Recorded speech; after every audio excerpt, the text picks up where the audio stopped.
हाँ जी students welcome करते हैं ਤੁਹਾਡਾ to study class YouTube channel ਦੇ ਵਿੱਚ। इस वीडियो ਦੇ ਵਿੱਚ स्टूडेंट्स ਆਪਾਂ 12th क्लास स्टूडेंट्स ਦੇ ਲਈ ਕੰਪਿਊਟਰ ਸਾਇੰਸ ਦੇ ਜਿਹੜੇ ਕਿ ਤੁਹਾਨੂੰ ਜਿਵੇਂ ਪਤਾ ਹੈ ਕਿ ਕੰਪਿਊਟਰ ਸਾਇੰਸ ਦਾ ਤੁਹਾਡਾ 50 ਮਾਰਕਸ ਦਾ ਐਗਜ਼ਾਮ ਹੋਣਾ, ਜਿਸ ਦੇ ਵਿੱਚ ਤੁਹਾਨੂੰ ਹੋਣਗੇ ਕੁਐਸਚਨ ਜਿਹੜੇ ਕਿ 18 ਕੁਐਸਚਨ ਹੋਣਗੇ 1 ਮਾਰਕਸ ਦੇ ਆਬਜੈਕਟਿਵ ਟਾਈਪ ਕੁਐਸਚਨ ਆਨਸਰ, ਜਿਹਦੇ ਵਿੱਚ ਤੁਹਾਡੇ MCQs ਟਰੂ ਫਾਲਸ, ਫਿਲਿੰਗ ਦਾ ਬਲੈਂਕਸ ਤੇ ਕੰਪਲੀਟ ਨਾ ਫੁੱਲ ਫਾਰਮਸ, ਇਹ ਕੁਛ ਹੋਊਗਾ। ਇਹ 18 ਅੰਕਾਂ ਦੇ ਹੋਣਗੇ, ਠੀਕ ਹੈ। ਦੈਨ ਉਸ ਤੋਂ ਬਾਅਦ ਤੁਹਾਡੇ 4 ਮਾਰਕਸ ਦੇ ਕੁਐਸਚਨ ਹੋਣਗੇ ਤੇ 6 ਮਾਰਕਸ ਦੇ ਕੁਐਸਚਨ ਹੋਣਗੇ। 6 ਮਾਰਕਸ ਦੇ ਤੁਸੀਂ 2 ਕਰਨੇ ਹੋਣਗੇ, ਠੀਕ ਹੈ। ਚੋਇਸ ਆਊਗੀ ਉਹਨਾਂ ਦੇ ਵਿੱਚ ਤੇ 4 ਮਾਰਕਸ ਵਾਲੇ ਜਿਹੜੇ ਕਿ 5 ਕੁਐਸਚਨ ਹੋਣਗੇ ਉਹ ਤੁਸੀਂ ਕਰਨੇ ਹੋਣਗੇ। ਉਹਨਾਂ ਦੇ ਵਿੱਚੋਂ 2 ਕੁਐਸਚਨ ਵਿੱਚ ਤੁਹਾਨੂੰ ਚੋਇਸ ਹੋਊਗੀ। ਸੋ ਆਪਾਂ ਇਸ ਵੀਡੀਓ ਦੇ ਵਿੱਚ ਹੁਣ ਤੁਹਾਡੇ ਜਿਹੜੇ ਕਿ 1 ਲਾਈਨਰ ਕੁਐਸਚਨ ਆਨਸਰ ਨੇ, short objective type question answer, ਠੀਕ ਹੈ। MCQs ਟਰੂ ਫਾਲਸ, ਫਿਲਿੰਗ ਦਾ ਬਲੈਂਕਸ, ਇਹ ਕਰਾਂਗੇ। ਆਲ ਚੈਪਟਰਸ ਤੁਹਾਡੇ ਸਿਲੇਬਸ 'ਚ 9 ਚੈਪਟਰ ਨੇ, ਠੀਕ ਹੈ। ਸਾਰੇ ਚੈਪਟਰਾਂ ਦੇ ਆਪਾਂ ਕਰਾਂਗੇ ਇਹ। ਸੋ ਵੀਡੀਓ ਨੂੰ ਐਂਡ ਤੱਕ ਦੇਖਣਾ ਤੇ ਵੱਧ ਤੋਂ ਵੱਧ ਸ਼ੇਅਰ ਕਰਨਾ। ਜਿਸ ਦੇ MCQs ਨੇ, ਵਰਡ ਪ੍ਰੋਸੈਸਰ ਸੌਫਟਵੇਅਰ ਹੈ ਡੈਸ਼ ਵਰਡ ਪ੍ਰੋਸੈਸਰ ਸੌਫਟਵੇਅਰ ਹੈ, ਤੇ ਇਹਨਾਂ ਆਪਸ਼ਨਾਂ ਦੇ ਵਿੱਚੋਂ ਆਪਣਾ ਆਨਸਰ ਬਣਦਾ MS ਵਰਡ ਜਿਹੜਾ ਵਰਡ ਪ੍ਰੋਸੈਸਰ ਸੌਫਟਵੇਅਰ ਹੈ, MS ਵਰਡ। ਅੱਗੇ ਹੈ ਸਪੈਲਿੰਗ ਅਤੇ ਗ੍ਰਾਮਰ ਦੀ ਜਾਂਚ ਕਰਨ ਲਈ ਡੈਸ਼ ਕੀ ਵਰਤੀ ਜਾਂਦੀ ਹੈ। ਸਪੈਲਿੰਗ ਤੇ ਗ੍ਰਾਮਰ ਦੀ ਜਾਂਚ ਕਰਨ ਲਈ F7 ਜਿਹੜੀ ਕਿ ਕੀ ਵਰਤੀ ਜਾਂਦੀ ਹੈ ਗ੍ਰਾਮਰ ਤੇ ਸਪੈਲਿੰਗ ਜਾਂਚ ਕਰਨ ਦੇ ਲਈ। ਨੈਕਸਟ ਹੈ MS ਵਰਡ ਵਿੱਚ ਡੈਸ਼ ਆਪਸ਼ਨ ਪੇਜ ਦੇ ਢਾਂਚੇ ਤੇ ਲੇਆਊਟ ਨੂੰ ਬਦਲਦਾ ਹੈ। ਤਾਂ MS ਵਰਡ ਦੇ ਵਿੱਚ ਡੈਸ਼ ਆਪਸ਼ਨ ਪੇਜ ਦੇ ਢਾਂਚੇ ਤੇ ਲੇਆਊਟ ਨੂੰ ਬਦਲਦਾ ਹੈ, ਤਾਂ ਉਹ ਹੈਗਾ ਪੇਜ ਸੈਟਅਪ।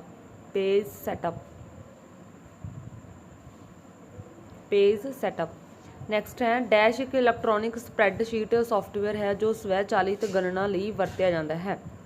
ਤਾਂ ਸਵੈਚਾਲਿਤ ਗਣਨਾ ਲਈ ਵਰਤਿਆ ਜਾਂਦਾ ਹੈਗਾ, ਤਾਂ 4th ਦਾ ਆਨਸਰ ਹੈਗਾ MS ਐਕਸਲ।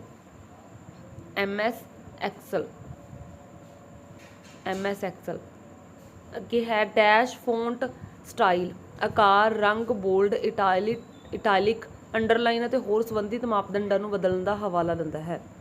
ਤਾਂ ਉਹ ਜਿਹੜਾ ਦਿੰਦਾ ਉਹਨੂੰ ਕਹਿੰਦੇ ਆਪਾਂ formatting. 5th the answer formatting, A option.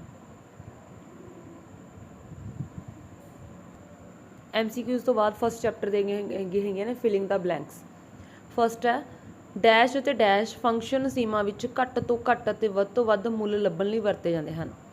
ਤਾਂ ਘੱਟ ਤੋਂ ਘੱਟ ਮਿਨੀਮਮ MIN ਅਤੇ ਵੱਧ ਤੋਂ ਵੱਧ ਦੇ ਲਈ ਮੈਕਸੀਮਮ MX।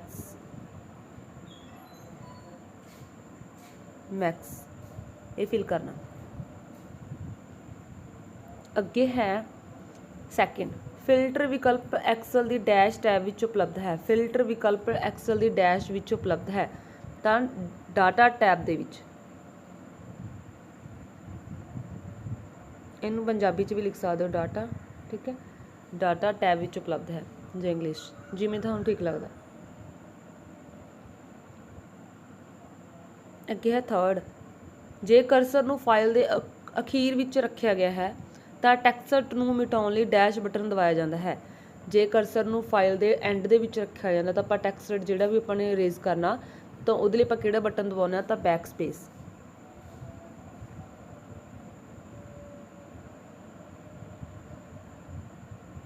ਇਹ ਹੈ ਥਰਡ ਦੇ ਵਿੱਚ ਬੈਕ ਸਪੇਸ, ਜਾਂ ਇਹਨੂੰ ਪੰਜਾਬੀ 'ਚ ਲਿਖ ਸਕਦੇ ਹੋ ਤੁਸੀਂ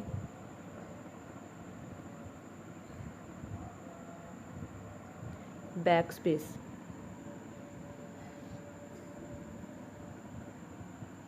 ਅੱਗੇ ਹੈ ਫੋਰਥ ਪੇਜ ਸੈਟਅਪ ਲਈ ਓਰੀਐਂਟੇਸ਼ਨ ਦੇ 2 ਵਿਕਲਪ ਡੈਸ਼ ਅਤੇ ਡੈਸ਼ ਹਨ। ਤਾਂ ਕਿਹੜੇ ਵਿਕਲਪ ਨੇ, ਉਹ ਹੈਗੇ ਨੇ portrait and landscape.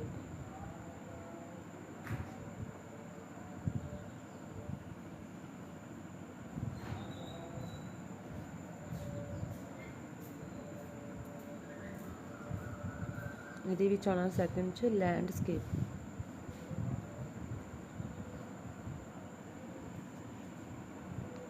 Portrait and landscape 4th ਦੇ ਵਿੱਚ। ਅੱਗੇ ਹੈ 5th ਡੈਸ਼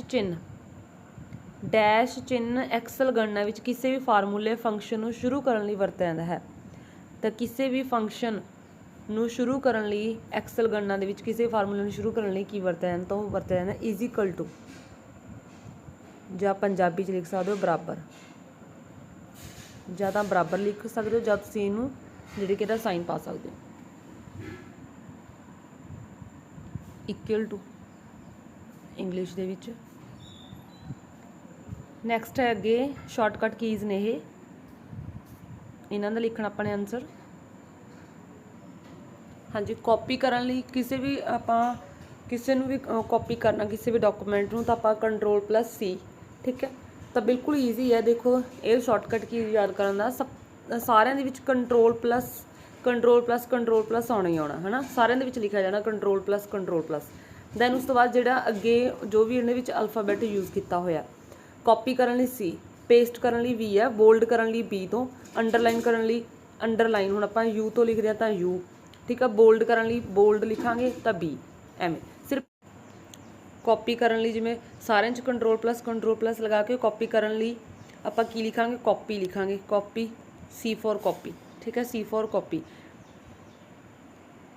ਐਵੇਂ ਡਬਲ ਆਪਾਂ 2 ਤੋਂ ਕਰ ਦਿੰਦੇ ਹੁੰਦੇ ਹਾਂ, 2 ਨਾਲ, ਠੀਕ ਹੈ। ਰਿਪਲੇਸ ਕਰਨ ਦੇ ਲਈ ਇਹਦੇ ਲਈ ਅਲੱਗ ਹੈ H, ਅਤੇ ਪ੍ਰਿੰਟ ਕਰਨ ਲਈ print, P for print,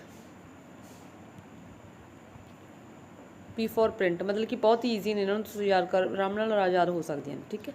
copy ਕਰਨ ਲਈ Ctrl+C, ਪੇਸਟ ਕਰਨ ਲਈ Ctrl+V, ਬੋਲਡ ਕਰਨ ਲਈ Ctrl+B, ਠੀਕ ਹੈ। ਇਹ ਹੈ V ਫॉर ਵੈਨ ਵਾਲਾ, ਇਹ B ਫॉर ਬॉय।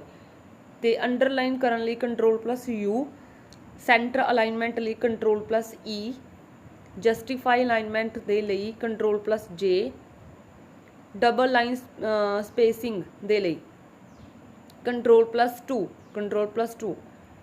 ਅਤੇ ਰਿਪਲੇਸ ਕਰਨ ਦੇ ਲਈ Ctrl+H, ਰਿਪਲੇਸ ਕਰਨ ਲਈ ਕੋਈ ਚੀਜ਼ ਆਪਣੇ ਕੋਲ ਲਿਖਿਆ ਹੋਇਆ ਵਰਡ, ਉਹਨੂੰ ਰਿਪਲੇਸ ਕਰਕੇ ਕੁਛ ਆਪਾਂ ਨੇ ਹੋਰ ਲਿਖਣਾ, ਦੈਨ ਆਪਾਂ ਲਿਖਾਂਗੇ Ctrl+H। ਪ੍ਰਿੰਟ ਕਰਨ ਦੇ ਲਈ Ctrl+P, ਸਪੈਲਿੰਗ ਅਤੇ ਗ੍ਰਾਮਰ ਜਾਂਚ ਕਰਨ ਦੇ ਲਈ F7। ਇਹ ਸੀ ਫਸਟ ਚੈਪਟਰ ਦੇ ਸ਼ਾਰਟਕਟ ਕੀਜ਼। ਹੁਣ ਆਪਾਂ ਸੈਕਿੰਡ ਚੈਪਟਰ ਕਰਦੇ ਹਾਂ। ਅੱਗੇ ਹੈ ਆਪਣਾ ਚੈਪਟਰ ਸੈਕਿੰਡ ਚੈਪਟਰ, ਹਾਂਜੀ, MCQs ਨੇ। ਹੇਠ ਲਿਖਿਆਂ ਵਿੱਚੋਂ ਕਿਹੜੀ ਸਟੇਟਮੈਂਟ ਨੂੰ ਕੰਡੀਸ਼ਨਲ ਸਟੇਟਮੈਂਟ ਕਿਹਾ ਜਾਂਦਾ ਹੈ? ਇਹਨਾਂ ਦੇ ਵਿੱਚੋਂ ਕਿਹੜੀ ਸਟੇਟਮੈਂਟ ਨੂੰ ਕੰਡੀਸ਼ਨਲ ਸਟੇਟਮੈਂਟ ਕਿਹਾ ਜਾਊਗਾ? ਤਾਂ ਹੈ C ਆਪਸ਼ਨ, ਇਫ ਸਟੇਟਮੈਂਟ ਹੈ ਜਿਹੜੀ ਕਿ ਕੰਡੀਸ਼ਨਲ ਸਟੇਟਮੈਂਟ ਆ, ਇਫ। ਨੈਕਸਟ ਹੈ ਸਵਿਚ ਕੇਸ ਡੈਸ਼ ਸਟੇਟਮੈਂਟ ਦੀ ਤਰ੍ਹਾਂ ਹੁੰਦੀ ਹੈ, ਤਾਂ ਸਵਿਚ ਕੇਸ ਸਟੇਟਮੈਂਟ ਕਿਸ ਤਰ੍ਹਾਂ ਦੀ ਹੁੰਦੀ ਆ? ਤਾਂ B option answer, if else if. Switch case ਕਿਸ ਤਰ੍ਹਾਂ ਦੀ ਸਟੇਟਮੈਂਟ ਹੁੰਦੀ ਹੈ? If else if. ਅਤੇ ਕੰਡੀਸ਼ਨਲ ਸਟੇਟਮੈਂਟ ਨੂੰ ਕਿਹਾ ਜਾਂਦਾ ਇਫ। ਅੱਗੇ ਹੈ ਥਰਡ, ਸਵਿਚ ਸਟੇਟਮੈਂਟ ਵਿੱਚ ਕੇਸ ਨੂੰ ਖਤਮ ਕਰਨ ਲਈ ਵਰਤੀ ਜਾਂਦੀ ਹੈ, ਤਾਂ ਸਵਿਚ ਸਟੇਟਮੈਂਟ ਦੇ ਵਿੱਚ ਕੋਈ ਕੇਸ ਨੂੰ ਆਪਾਂ ਖਤਮ ਕਰਨ ਲਈ ਕੀ ਵਰਤਦੇ ਹਾਂ? ਤਾਂ ਉਹ ਵਰਤਦੇ ਹਾਂ ਬ੍ਰੇਕ, D ਆਨਸਰ ਇਹਦਾ ਬ੍ਰੇਕ, ਥਰਡ ਦਾ D ਆਨਸਰ। ਨੈਕਸਟ ਹੈ ਹੇਠ ਲਿਖਿਆਂ ਵਿੱਚੋਂ ਕਿਹੜੀ ਪੋਸਟ ਟੈਸਟ ਲੂਪ ਦੀ ਉਦਾਹਰਨ ਹੈ? ਪੋਸਟ ਟੈਸਟ ਲੂਪ ਦੀ ਜਿਹੜੀ ਕਿ ਉਦਾਹਰਨ ਹੈ ਤਾਂ ਡੂ ਵਾਈਲ।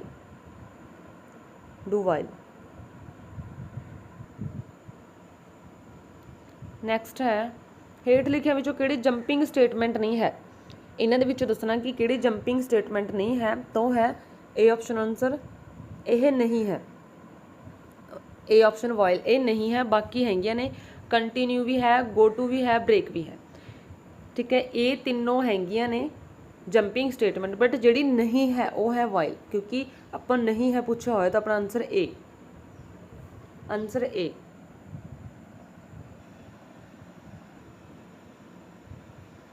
ਤੇ ਇਹ ਸੀ ਆਪਣੇ ਜਿਹੜੇ ਕਿ MCQs। ਹੁਣ ਆਪਾਂ ਦੇਖਦੇ ਹਾਂ ਫਿਲਿੰਗ ਦਾ blanks.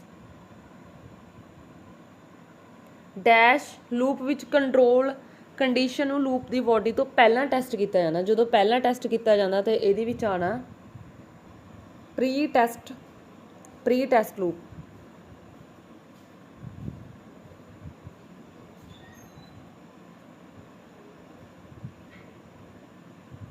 Pre test loop English 'ਚ ਵੀ ਲਿਖ ਸਕਦੇ ਹੋ ਤੁਸੀਂ ਇਹਨੂੰ, ਪੰਜਾਬੀ 'ਚ ਵੀ ਲਿਖ ਸਕਦੇ ਹੋ।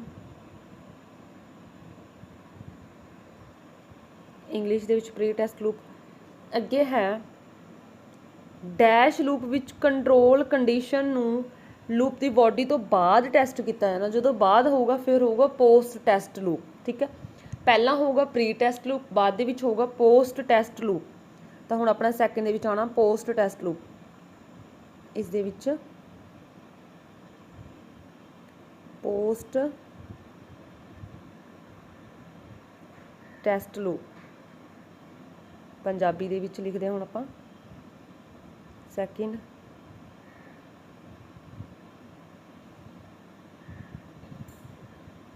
Post test loop.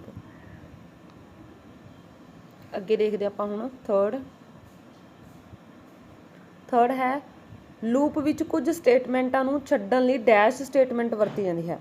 ਹਾਂਜੀ, ਕੁਝ ਸਟੇਟਮੈਂਟਾਂ ਨੂੰ ਸਕਿਪ ਕਰਨ ਦੇ ਲਈ ਆਪਾਂ ਕਿਹੜੀ ਵਰਤਦੇ ਹਾਂ, ਉਹ ਵਰਤਦੇ ਆਪਾਂ ਕੰਟੀਨਿਊ। ਤਾਂ ਥਰਡ ਦੇ ਵਿੱਚ ਆ ਜਾਊਗਾ ਕੰਟੀਨਿਊ।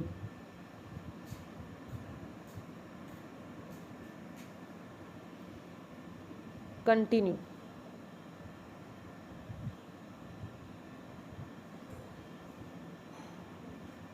ਪੰਜਾਬੀ ਦੇ ਵਿੱਚ ਕੰਟੀਨਿਊ, ਇੰਗਲਿਸ਼ ਦੇ ਵਿੱਚ ਚਾਹੇ ਤੁਸੀਂ ਇੰਗਲਿਸ਼ ਲਿਖੋ ਚਾਹੇ ਪੰਜਾਬੀ 'ਚ। ਨੈਕਸਟ ਹੈ ਫੋਰਥ, ਡੈਸ਼ ਇੱਕ ਮਲਟੀਵੇ ਕੰਟਰੋਲ ਸਟੇਟਮੈਂਟ ਹੈ। ਮਲਟੀਵੇ ਕੰਟਰੋਲ ਸਟੇਟਮੈਂਟ ਹੈਗੇ ਸਵਿਚ ਕੇਸ। ਸਵਿਚ ਕੇਸ ਇਹ ਸੀ ਫੋਰਥ, ਸਵਿਚ ਕੇਸ ਇਹ ਹੈ multiway statement, multiway control statement switch case.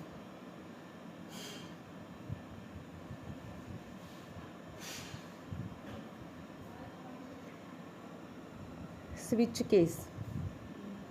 Next ਹੈ ਨੰਬਰ 5th, ਬ੍ਰੇਕ ਸਟੇਟਮੈਂਟਸ ਨੂੰ ਡੈਸ਼ ਸਟੇਟਮੈਂਟਸ ਵਿੱਚ ਕੇਸ ਖਤਮ ਕਰਨ ਲਈ ਵਰਤਿਆ ਜਾਂਦਾ ਹੈ। ਬ੍ਰੇਕ ਸਟੇਟਮੈਂਟਾਂ ਨੂੰ ਡੈਸ਼ ਸਟੇਟਮੈਂਟਾਂ ਵਿੱਚ ਕੇਸ ਖਤਮ ਕਰਨ ਲਈ ਵਰਤਿਆ ਜਾਂਦਾ ਹੈ। ਤਾਂ ਆਨਸਰ ਆਊਗਾ ਸਵਿਚ।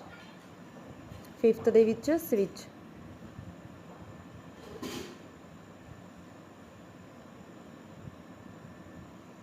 ਬ੍ਰੇਕ ਸਟੇਟਮੈਂਟਾਂ ਨੂੰ ਸਵਿਚ ਸਟੇਟਮੈਂਟਸ ਵਿੱਚ ਕੇਸ ਖਤਮ ਕਰਨ ਲਈ ਵਰਤਿਆ ਜਾਂਦਾ ਹੈ।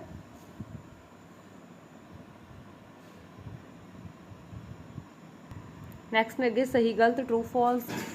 ਫਸਟ ਹੈ ਇੱਕ ਇਫ ਸਟੇਟਮੈਂਟ ਦਾ ਦੂਸਰੀ ਇਫ ਸਟੇਟਮੈਂਟ ਵਿੱਚ ਲਿਖਣਾ ਨੈਸਟਡ ਲੂਪ ਅਖਵਾਉਂਦਾ ਹੈ। ਤਾਂ ਇੱਕ ਇਫ ਸਟੇਟਮੈਂਟ ਦਾ ਦੂਸਰੀ ਇਫ ਸਟੇਟਮੈਂਟ ਦੇ ਵਿੱਚ ਲਿਖਣਾ ਨੈਸਟਡ ਲੂਪ ਅਖਵਾਉਂਦਾ ਤਾਂ ਇਹ ਟਰੂ ਹੈ। ਚਾਹੇ ਤੁਸੀਂ ਸਹੀ ਲਿਖ ਦਿਓ, ਚਾਹੇ ਟਰੂ ਲਿਖ ਦਿਓ, ਚਾਹੇ ਟਿਕ ਕਰ ਦਿਓ। ਠੀਕ ਹੈ, ਜਿਹੜੇ ਫਾਲਸ ਹੋਣਗੇ ਉਹਨਾਂ ਨੂੰ ਤੁਸੀਂ ਕ੍ਰੋਸ ਕਰ ਸਕਦੇ ਹੋ। ਅੱਗੇ ਸੈਕਿੰਡ, ਸੀ ਭਾਸ਼ਾ ਵਿੱਚ ਪ੍ਰੋਗਰਾਮਾਂ ਦੇ ਸਧਾਰਨ ਵਹਾਅ ਨੂੰ ਬਦਲਣ ਲਈ ਕੰਟਰੋਲ ਸਟੇਟਮੈਂਟਸ ਵਰਤੇ ਜਾਂਦੇ ਹਨ। ਹਾਂਜੀ, ਜਿਹੜੇ ਕਿ ਇਹ ਕਹਿ ਰਹੇ ਨੇ ਕਿ ਸਧਾਰਨ, ਠੀਕ ਹੈ, ਸਧਾਰਨ ਵਹਾਅ ਨੂੰ, ਪ੍ਰੋਗਰਾਮਾਂ ਦੇ ਸਧਾਰਨ ਵਹਾਅ ਨੂੰ ਬਦਲਣ ਲਈ ਕੰਟਰੋਲ ਸਟੇਟਮੈਂਟਸ ਵਰਤੇ ਜਾਂਦੇ ਨੇ। ਤਾਂ ਇਹ ਫਾਲਸ ਹੈ ਕਿਉਂਕਿ ਕੰਟਰੋਲ ਸਟੇਟਮੈਂਟਸ ਨਹੀਂ ਵਰਤੇ ਜਾਂਦੇ। ਤਾਂ ਇਹਦੇ ਲਈ ਜਿਹੜੇ ਕਿ ਵਰਤੇ ਜਾਂਦੇ ਨੇ ਜੰਪਿੰਗ ਸਟੇਟਮੈਂਟਸ। ਜੰਪਿੰਗ ਸਟੇਟਮੈਂਟਸ ਦੀ ਵਰਤੋਂ ਹੁੰਦੀ ਹੈ, ਨਾ ਕਿ ਕੰਟਰੋਲ ਸਟੇਟਮੈਂਟਸ ਦੀ, ਜਿਸ ਕਰਕੇ ਇਹ ਫਾਲਸ ਹੈ। ਦੇਖੋ ਸੀ ਪ੍ਰੋਗਰਾਮ ਵਿੱਚ ਜੰਪਿੰਗ ਸਟੇਟਮੈਂਟਸ ਦੀ ਵਰਤੋਂ ਇੱਕ ਪ੍ਰੋਗਰਾਮ ਦੇ ਸਧਾਰਨ ਵਹਾਅ ਨੂੰ ਬਦਲਣ ਲਈ ਕੀਤੀ ਜਾਂਦੀ ਹੈ। ਤਾਂ ਉਹ ਕਿਹੜਾ ਜੰਪਿੰਗ ਸਟੇਟਮੈਂਟਸ ਆ, ਤਾਂ ਉੱਥੇ ਲਿਖਿਆ ਕੰਟਰੋਲ ਸਟੇਟਮੈਂਟ, ਜਿਸ ਕਰਕੇ ਉਹ ਆਪਣਾ ਫਾਲਸ ਹੈ। ਅੱਗੇ ਥਰਡ, ਲੂਪ ਦੇ ਅੰਦਰ ਕੁਝ ਸਟੇਟਮੈਂਟਸ ਛੱਡਣ ਲਈ ਕੰਟੀਨਿਊ ਸਟੇਟਮੈਂਟ ਅਕਸਰ ਫਾਇਦੇਮੰਦ ਹੁੰਦੀ ਹੈ। ਤਾਂ ਇਹ ਟਰੂ ਹੈ। ਠੀਕ ਹੈ, ਸਹੀ ਹੈ ਇਹ। ਲੂਪ ਦੇ ਅੰਦਰ ਕੁਝ ਸਟੇਟਮੈਂਟ ਛੱਡਣ ਲਈ ਕੰਟੀਨਿਊ ਸਟੇਟਮੈਂਟ ਅਕਸਰ ਫਾਇਦੇਮੰਦ ਹੁੰਦੀ ਹੈ। ਫੋਰਥ ਹੈ ਲੂਪਿੰਗ ਸਟੇਟਮੈਂਟਸ ਕਮਾਂਡਾਂ ਨੂੰ ਦੁਹਰਾਉਣ ਦਾ ਤਰੀਕਾ ਪ੍ਰਦਾਨ ਕਰਦੀਆਂ ਹਨ। ਇਹ ਵੀ ਠੀਕ ਹੈ। ਤਾਂ ਸੈਕਿੰਡ ਫਾਲਸ ਆ ਤੇ ਬਾਕੀ ਤਿੰਨੋਂ ਟਰੂ ਨੇ।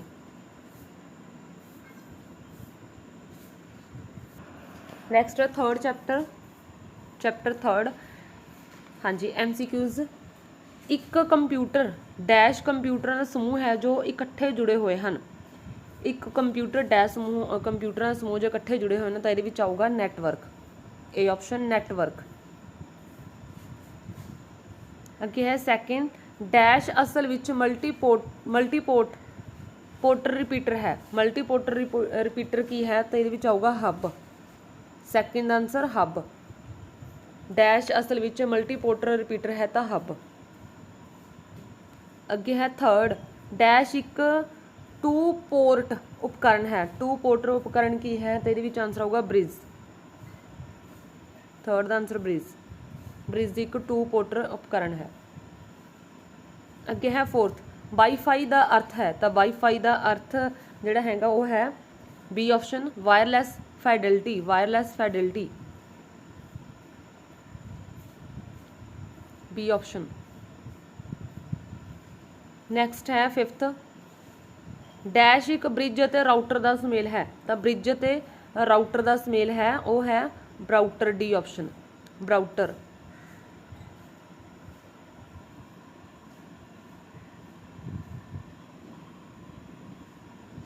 हाँ जी MCQs तो बाद अगे आप देखते हैं हम पूरे ना लिखने ने, फुल फॉर्म्स लिखनिया ने। हाँ जी फर्स्ट है UTP तो UTP, U for unshielded, T for twisted, P for pair. चाहे तुसी इंग्लिश च याद कर लो चाहे पंजाबी च, जिमें तुहानूं ठीक लगदा, दोनों लैंग्वेज च लिखे हुए ने अनशील्डड, ट्विस्टड, पेयर। नैक्सट है FTP, FTP, F for file, T for transfer, P for protocol, file transfer protocol, Punjabi English. Next है third, S for simple, M for mail, T for transfer, P for protocol, simple mail transfer protocol, SMTP दी, ठीक है। अगे है fourth POP तो P for post, O for office, P for protocol तो post office protocol, post office protocol. अगे है HTTP, H for hyper, T for text, T for transfer, P for protocol, hyper text transfer protocol, hyper text transfer protocol. अगे sixth अपनी है MACE तो MAC इसका पूरा नाम है media access control address, media access control address full form MAC the media access control address. हाँ जी अगे हैंगे ने फिलिंग द ब्लैंक्स, खाली स्थान। फर्स्ट है OSI, OSI मॉडल विच कुछ डैश लेयरां हुंदियां हन तो किन्नियां लेयरां हुंदियां ने तो इहदे विच आंसर आऊगा 7, ठीक। अगे लेयर लिखा हुआ है तुसीं 7 लिख सकते हो, जां तां पंजाबी च लिख दो 7, जां एवें गिनती का 7 लिख दो, जां वैसे 7 लिख दो इंग्लिश च, ठीक। फर्स्ट दा answer.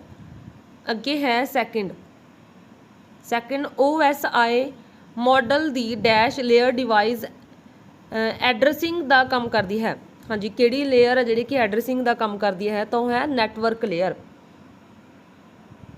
Second answer network layer, English दे विच नैटवर्क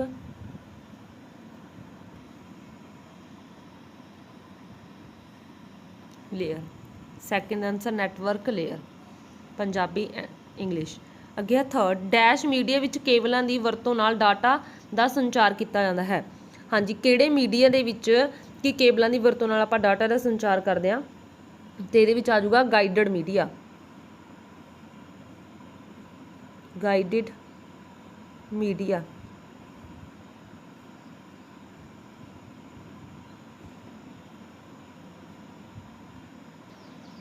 थर्ड आ गया गाइडड मीडिया। नैक्सट अगे फोर्थ, ब्लूटूथ डैश मीडिया के उदाहरण है तो ब्लूटूथ किहड़े मीडिया के उदाहरण है तो ये किसी भी आपां नूं जदों पेयर करते हैं फोन के तो आपां नूं केबलों की वरतों नहीं करनी पैंदी तो यह आ जाऊगा अनगाइडड मीडिया।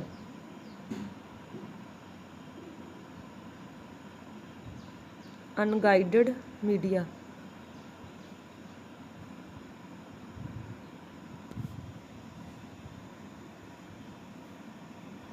अनगाइडड मीडिया यह है फोर्थ। अगे है फिफ्थ, डैश संचार मोड विच डाटा का संचार सिर्फ एक ही दिशा विच हो सकता है तो किस दे विच हो सकता है, सिर्फ एक ही दिशा दे विच हो है सिंपलैक्स मोड।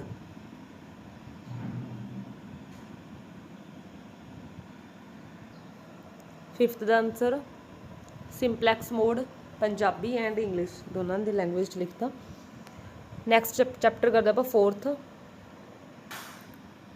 चैप्टर अगे फोर्थ MCQs ਪਹਿਲਾਂ, ਇਨਫੋਰਮੇਸ਼ਨ ਟੈਕਨੋਲੋਜੀ IT ਇੱਕ ਅਜਿਹਾ ਖੇਤਰ ਹੈ ਜਿਸ ਦੇ ਤਹਿਤ ਕੰਪਿਊਟਰ ਜਾਂ ਹੋਰ ਭੌਤਿਕ ਉਪਕਰਨ, ਹਾਰਡਵੇਅਰ ਸੌਫਟਵੇਅਰ ਦੀ ਵਰਤੋਂ ਇਲੈਕਟ੍ਰੋਨਿਕ ਡਾਟਾ ਨੂੰ ਬਣਾਉਣ, ਡੈਸ਼ ਸੁਰੱਖਿਅਤ ਕਰਨ ਅਤੇ ਆਦਾਨ ਪ੍ਰਦਾਨ ਕਰਨ ਲਈ ਕੀਤੀ ਜਾਂਦੀ ਹੈ। ਤੇ ਇਹਦਾ ਆਨਸਰ ਆਊਗਾ ਜਿਹੜੇ ਕਿ ਫਸਟ ਦਾ ਜਿਹੜਾ ਕਿ ਆਨਸਰ ਆਊਗਾ ਪ੍ਰਕਿਰਿਆਕਰਨ। ਤੇ ਇੰਗਲਿਸ਼ ਦਾ ਵਰਡ ਇੱਥੇ ਯੂਜ਼ ਕੀਤਾ ਹੋਇਆ ਦਾ ਪ੍ਰੋਸੈਸ। ਪ੍ਰਕਿਰਿਆ ਮਤਲਬ ਕਿ ਪ੍ਰੋਸੈਸ, ਤੇ ਇਹਦੇ ਵਿੱਚ ਆ ਜਾਊਗਾ ਵਾਲਾ ਪ੍ਰੋਸੈਸ ਕਰਨ ਬੀ ਆਪਸ਼ਨ। ਫਸਟ ਦਾ ਆਨਸਰ ਹੈ ਪ੍ਰੋਸੈਸ ਕਰਨ। ਪ੍ਰੋਸੈਸ ਦਾ ਪੰਜਾਬੀ 'ਚ ਸ਼ਬਦ ਹੈ ਪ੍ਰਕਿਰਿਆ। ਨੈਕਸਟ ਹੈ ਆਨਲਾਈਨ ਸਿੱਖਿਆ ਸੇਵਾਵਾਂ ਦੀ ਸ਼ੁਰੂਆਤ ਦੇ ਨਾਲ ਵਿਦਿਆਰਥੀ ਡੈਸ਼ ਦੀ ਵਰਤੋਂ ਕਰਕੇ ਕਿਸੇ ਵੀ ਜਗ੍ਹਾ ਤੇ ਬੈਠ ਕੇ ਸਿੱਖ ਸਕਦੇ ਹਨ। ਇਹਦੇ ਵਿੱਚ ਆਊਗਾ internet. Second answer internet. Third Android operating system ਇੱਕ ਡੈਸ਼ ਆਪਰੇਟਿੰਗ ਸਿਸਟਮ ਹੈ, ਤਾਂ Android operating system dash operating system ਹੈ ਤਾਂ ਮੋਬਾਈਲ। ਨੈਕਸਟ ਹੈ ਫੋਰਥ ਕਲਾਊਡ ਕੰਪਿਊਟਿੰਗ ਇੱਕ ਕਿਸਮ ਦੀ ਡੈਸ਼ ਆਧਾਰਿਤ ਕੰਪਿਊਟਿੰਗ ਤਕਨੀਕ ਹੈ ਤਾਂ ਇੰਟਰਨੈਟ।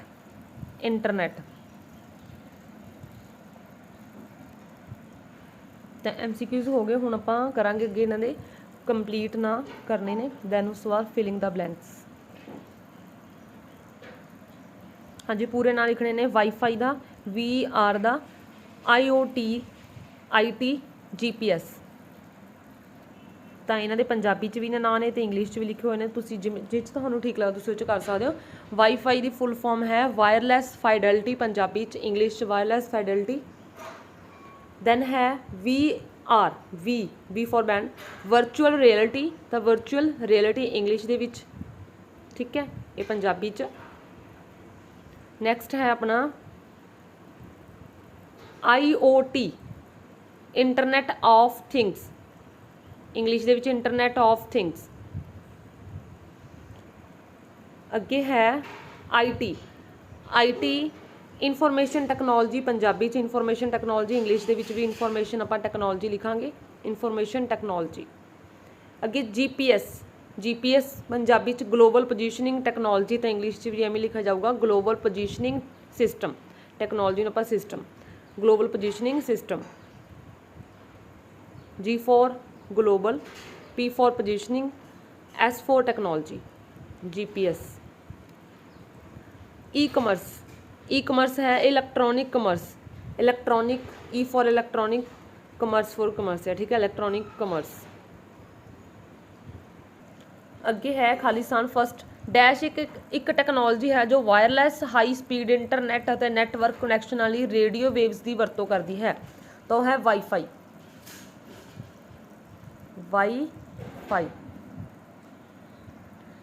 ਚਾਹੇ ਸਿੱਧਾ ਤੁਸੀਂ ਐਵੇਂ ਵੀ ਲਿਖ ਸਕਦੇ ਹੋ ਵਾਈਫਾਈ, ਪੂਰਾ ਨਾਮ ਵੀ ਲਿਖ ਸਕਦੇ ਹੋ ਇਹਦਾ ਵਾਇਰਲੈਸ ਫਾਈਡੈਲਿਟੀ, ਜਿਵੇਂ ਵੀ ਤੁਹਾਨੂੰ ਠੀਕ ਲੱਗਦਾ। ਫਸਟ ਦਾ ਆਨਸਰ ਵਾਈਫਾਈ ਜਾਂ ਪੂਰਾ ਵਾਇਰਲੈਸ ਫਾਈਡੈਲਿਟੀ ਫਸਟ। ਸੈਕਿੰਡ ਸੀ ਡੈਸ਼ ਦਾ ਅਰਥ ਸਾਨੂੰ ਕੰਪਿਊਟਰ ਦੁਆਰਾ ਉਹਨਾਂ ਚੀਜ਼ਾਂ ਦਾ ਅਨੁਭਵ ਕਰਵਾਉਣਾ ਹੈ, ਤਾਂ ਉਹਨਾਂ ਚੀਜ਼ਾਂ ਦਾ ਜਿਹੜੇ ਕਿ ਅਨੁਭਵ ਕਰਵਾਉਣਾ ਜੋ ਅਸਲ ਦੇ ਵਿੱਚ ਮੌਜੂਦ ਨਹੀਂ ਹੈ, ਤਾਂ ਉਹ ਹੈ ਵਰਚੁਅਲ ਰਿਐਲਿਟੀ।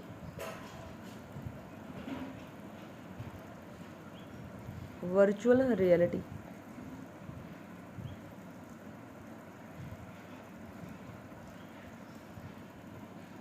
इंग्लिश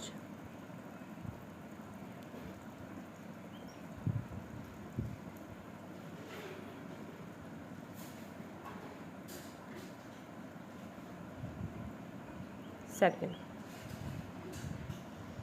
अगे है थर्ड MS ਕਮਰਸ ਨੂੰ ਡੈਸ਼ ਕਮਰਸ ਵੀ ਕਿਹਾ ਜਾਂਦਾ ਹੈ, ਤਾਂ MS ਕਮਰਸ ਨੂੰ ਮੋਬਾਈਲ ਕਮਰਸ ਵੀ ਕਿਹਾ ਜਾਂਦਾ ਹੈ। M ਕਮਰਸ ਨੂੰ mobile, M for mobile,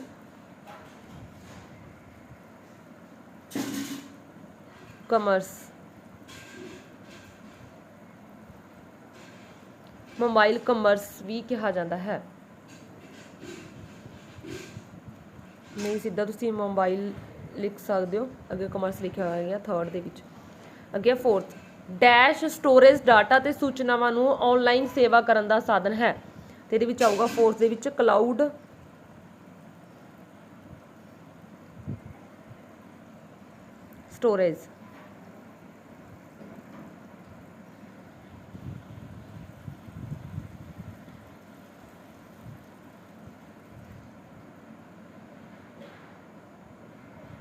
cloud storage. ਹਾਂਜੀ ਅੱਗੇ ਹੈ 5th ਚੈਪਟਰ, ਤੇ ਇਹਦੇ ਵੀ ਤੁਸੀਂ ਸਟੂਡੈਂਟਸ ਯਾਦ ਰੱਖਣ ਜੋ ਗੱਲਾਂ ਇੱਕ ਵਾਰ ਜ਼ਰੂਰ ਰੀਡ ਕਰ ਲੈਣੀਆਂ ਨੇ, ਠੀਕ ਹੈ। ਬਹੁਤ ਸਾਰੇ ਕੁਐਸਚਨ ਇਹਨਾਂ 'ਚੋਂ ਕਵਰ ਹੋ ਜਾਂਦੇ ਨੇ। ਹਾਂਜੀ ਨੈਕਸਟ ਹੈ 5th ਚੈਪਟਰ ਆਪਣਾ ਇਹ AI ਦੀ ਧਾਰਨਾ। AI ਮਤਲਬ ਕਿ ਆਰਟੀਫਿਸ਼ੀਅਲ ਇੰਟੈਲੀਜੈਂਸੀ ਦੀ ਧਾਰਨਾ ਕਿਸ ਨੇ ਲਿਆਂਦੀ ਆ? ਤਾਂ ਆਰਟੀਫਿਸ਼ੀਅਲ ਇੰਟੈਲੀਜੈਂਸੀ ਦੀ ਧਾਰਨਾ ਲਿਆਂਦੀ ਆ ਤਾਂ ਸੱਸਾ ਆਪਸ਼ਨ ਆ ਜੌਨ ਮੈਕਾਰਥੀ, ਠੀਕ ਹੈ। John McCarthy, D option, John McCarthy. Next question ਹੈ AI ਦੀ ਕਿਹੜੀ ਕਿਸਮ ਇਕਾਰੀਆਂ ਯੋਗਤਾਵਾਂ 'ਤੇ ਕੇਂਦਰਿਤ ਹੈ ਅਤੇ ਇੱਕ ਖਾਸ ਕਾਰਜ ਕਰਦੀ ਆ? ਤਾਂ ਜਿਹੜੀ ਇਕਾਰੀ ਯੋਗਤਾਵਾਂ 'ਤੇ ਡਿਪੈਂਡ ਕਰਦੀ ਆ ਅਤੇ ਖਾਸ ਕਾਰਜ ਕਰਦੀ ਉਹ ਹੈਗੀ ਆ ਨੈਰੋ AI, ਨੈਰੋ AI, ਠੀਕ ਹੈ, ਨੈਰੋ AI। ਅੱਗੇ ਥਰਡ, ਇਹਨਾਂ ਵਿੱਚੋਂ ਕਿਸ AI ਦੀ ਕਿਸਮ ਵਿੱਚ ਡਾਟਾ ਸਟੋਰ ਕਰਨ ਦੀ ਸਮਰੱਥਾ ਨਹੀਂ ਹੈਗੀ? ਹਾਂਜੀ ਡਾਟਾ ਸਟੋਰ ਕਰਨ ਦੀ ਸਮਰੱਥਾ ਨਹੀਂ ਹੈਗੀ, ਉਹ ਹੈਗੀ ਰੀਐਕਟਿਵ ਮਸ਼ੀਨਾਂ ਦੇ ਵਿੱਚ। ਰੀਐਕਟਿਵ ਮਸ਼ੀਨਾਂ ਦੇ ਵਿੱਚ ਡਾਟਾ ਸਟੋਰ ਕਰਨ ਦੀ ਜਿਹੜੀ ਕਿ ਸਮਰੱਥਾ ਨਹੀਂ ਹੈਗੀ, ਠੀਕ ਹੈ। ਅਤੇ ਜਿਹੜੇ ਰੀਐਕਟਿਵ ਮਸ਼ੀਨਾਂ ਹੁੰਦੀਆਂ ਨੇ ਇਹਨਾਂ ਦੀ ਕੋਈ ਮੈਮਰੀ ਵੀ ਨਹੀਂ ਹੁੰਦੀ। ਅੱਗੇ 4th, ਐਕਸਪਰਟ ਸਿਸਟਮ ਦਾ ਦਿਮਾਗ ਹੁੰਦਾ ਹੈ। ਹਾਂਜੀ ਐਕਸਪਰਟ ਸਿਸਟਮ ਦਾ ਦਿਮਾਗ ਹੁੰਦਾ ਤਾਂ ਇਹਦੇ ਵਿੱਚੋਂ ਆ ਜਾਊਗਾ ਜਿਹੜੇ ਕਿ ਤੁਹਾਡਾ ਕੁਐਸਚਨ ਦਾ ਆਨਸਰ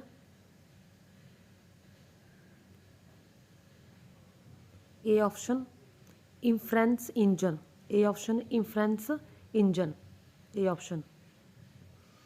ਨੈਕਸਟ ਹੈ ਜਿੱਥੇ ਮਾਹਿਰਾਂ ਤੋਂ ਪ੍ਰਾਪਤ ਗਿਆਨ ਨੂੰ ਸਟੋਰ ਕੀਤਾ ਜਾਂਦਾ ਤਾਂ ਉਹਨੂੰ ਕੀ ਕਿਹਾ ਜਾਂਦਾ? ਹਾਂਜੀ ਜਿੱਥੇ ਮਾਹਿਰਾਂ ਤੋਂ ਪ੍ਰਾਪਤ ਗਿਆਨ ਨੂੰ ਆਪਾਂ ਸਟੋਰ ਕਰਦੇ ਹਾਂ ਤਾਂ ਉਹਨੂੰ ਕੀ ਕਹਿੰਦੇ ਆ? ਤਾਂ ਉਹਨੂੰ ਕੀ ਕਿਹਾ ਜਾਂਦਾ? ਤਾਂ ਉਹਦਾ ਆਨਸਰ ਆ ਜਾਊਗਾ ਡੋਮੇਨ ਐਕਸਪਰਟ, ਡੋਮੇਨ ਐਕਸਪਰਟ। ਅੱਗੇ ਆ 7th ਦੇ ਵਿੱਚ ਰੋਬੋਟ ਜੋ ਇਕੱਤਰ ਕੀਤੇ ਡਾਟਾ ਦੇ ਵਿਸ਼ਲੇਸ਼ਣ ਦੀ ਸਹਾਇਤਾ ਪ੍ਰਦਾਨ ਕਰਦੇ ਨੇ। ਰੋਬੋਟ ਜਿਹੜੇ ਕਿ ਡਾਟਾ ਦੇ ਵਿਸ਼ਲੇਸ਼ਣ ਕਰਨ ਦੇ ਵਿੱਚ ਹੈਲਪ ਕਰਦੇ ਨੇ ਤਾਂ ਉਹਨਾਂ ਨੂੰ ਆਪਾਂ ਕੀ ਕਹਿੰਦੇ ਹਾਂ? ਤਾਂ ਇਹਦਾ ਆ ਜਾਊਗਾ ਆਨਸਰ ਆ ਜਿਹੜੇ ਕਿ ਰਿਸਰਚ ਰਿਬੋਟ, ਰਿਸਰਚ ਰਿਬੋਟ, ਰਿਸਰਚ ਰਿਬੋਟ। ਅੱਗੇ ਹੈਗੇ ਨੇ ਫਿਲਿੰਗ ਦਾ ਬਲੈਂਕਸ। ਆਰਟੀਫਿਸ਼ੀਅਲ ਇੰਟੈਲੀਜੈਂਸੀ ਨੂੰ ਦੋ ਮੁੱਖ ਭਾਗਾਂ ਡੈਸ਼ ਅਤੇ ਡੈਸ਼ ਵਿੱਚ ਵੰਡਿਆ ਜਾਂਦਾ ਹੈ। ਹਾਂਜੀ ਆਰਟੀਫਿਸ਼ੀਅਲ ਇੰਟੈਲੀਜੈਂਸ ਨੂੰ ਦੋ ਮੁੱਖ ਭਾਗ ਹੈਗੇ ਨੇ, ਟਾਈਪ 1 ਔਰ type 2, type 1 and type 2, type 1 and type 2, 1 and 2। ਅੱਗੇ ਹੈ ਡੈਸ਼। ਹਾਂਜੀ ਅੱਗੇ ਹੈ ਡੈਸ਼ IBM ਦੁਆਰਾ ਵਿਕਸਿਤ ਕੀਤਾ ਗਿਆ ਇੱਕ ਚੈਸ ਖੇਡਣ ਵਾਲਾ ਕੰਪਿਊਟਰ ਹੈ। ਹਾਂਜੀ ਚੈਸ ਖੇਡਣ ਵਾਲਾ ਕੰਪਿਊਟਰ ਕਿਹੜਾ? ਤਾਂ ਇਹਦੇ ਵਿੱਚੋਂ ਆ ਜਾਊਗਾ deep blue, deep blue, second answer. ਅਤੇ ਥਰਡ ਹੈ ਡੈਸ਼ ਨੈਰੋ ਆਰਟੀਫਿਸ਼ੀਅਲ ਇੰਟੈਲੀਜੈਂਸੀ ਦੀ ਇੱਕ ਵਧੀਆ ਉਦਾਹਰਨ ਹੈ। ਡੈਸ਼ ਨੈਰੋ ਆਰਟੀਫਿਸ਼ੀਅਲ ਇੰਟੈਲੀਜੈਂਸੀ ਦੀ ਇੱਕ ਵਧੀਆ ਉਦਾਹਰਨ ਹੈ ਤਾਂ ਇਹਦੇ ਵਿੱਚੋਂ ਥਰਡ ਦਾ ਆਨਸਰ ਆ ਜਾਊਗਾ ਐਪਲ ਸਿਰੀ,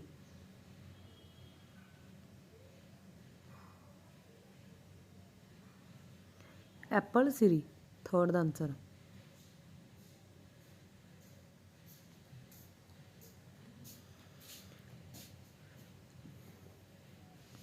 ਅੱਗੇ 4th ਡੈਸ਼ ਮਸ਼ੀਨਾਂ ਦੀ ਕੋਈ ਮੈਮਰੀ ਨਹੀਂ ਹੁੰਦੀ। ਹਾਂਜੀ ਕਿਹੜੀਆਂ ਮਸ਼ੀਨਾਂ ਨੇ ਜਿਨ੍ਹਾਂ ਦੀ ਕੋਈ ਮੈਮਰੀ ਨਹੀਂ ਹੁੰਦੀ? ਤਾਂ ਇਹਦੇ ਵਿੱਚੋਂ ਆ ਜਾਊਗਾ ਆਨਸਰ ਰੀਐਕਟਿਵ, ਰੀਐਕਟਿਵ ਮਸ਼ੀਨਾਂ ਦੀ ਕੋਈ ਮੈਮਰੀ ਨਹੀਂ ਹੁੰਦੀ। 4th ਦੇ ਵਿੱਚ ਆਨਸਰ ਰੀਐਕਟਿਵ। ਅੱਗੇ ਹੈ 5th, ਦੇਖੋ ਇਹਦੇ ਵਿੱਚ ਵੀ ਦਿੱਤਾ ਹੋਇਆ ਇਹ 4th ਲਾਈਨ। ਨੈਕਸਟ ਹੈ ਹਾਂਜੀ 5th MYCIN ਅਤੇ ਡੈਸ਼ ਆਰਟੀਫਿਸ਼ੀਅਲ ਇੰਟੈਲੀਜੈਂਸੀ ਦੇ ਉਦਾਹਰਨ ਨੇ। ਤਾਂ ਆਰਟੀਫਿਸ਼ੀਅਲ ਇੰਟੈਲੀਜੈਂਸੀ ਦੇ ਉਦਾਹਰਨ ਇਹਨਾਂ 'ਚੋਂ ਕਿਹੜੇ ਨੇ? ਤਾਂ ਇਹਦੇ ਵਿੱਚ ਆ ਜਾਊਗਾ ਡੈਂਡਰਲ, ਡੈਂਡਰਲ, 5th ਦਾ ਆਨਸਰ ਆ ਡੈਂਡਰਲ।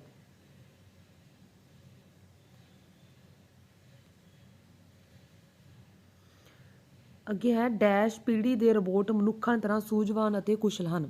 ਹਾਂਜੀ ਕਿਹੜੀ ਪੀੜ੍ਹੀ ਦੇ ਮਸ਼ੀਨ ਕਿਹੜੀ ਪੀੜ੍ਹੀ ਦੇ ਜਿਹੜੇ ਰੋਬੋਟ ਮਨੁੱਖ ਦੀ ਤਰ੍ਹਾਂ ਸੂਝਵਾਨ ਅਤੇ ਕੁਸ਼ਲ ਹੋਣਗੇ? ਅਤੇ ਇਹਦੇ ਵਿੱਚ ਆ ਜਾਊਗਾ ਚੌਥੀ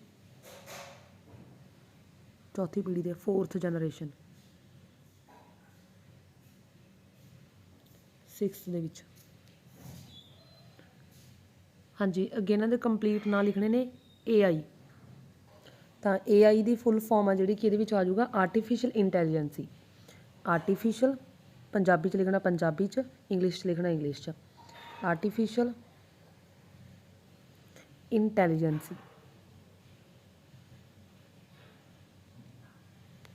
आर्टिफिशियल इंटैलीजेंस, ठीक है, आर्टिफिशियल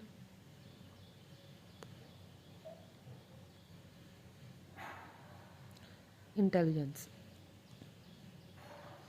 अगे हैगा GAI, हाँ जी GAI तो यह हैगा जनरल आर्टिफिशियल इंटैलीजेंसी। तो यदी फुल फॉर्म आ गई जनरल आर्टिफिशियल इंटैलीजेंस ਜਾਂ इंग्लिश ਦੇ ਵਿੱਚ।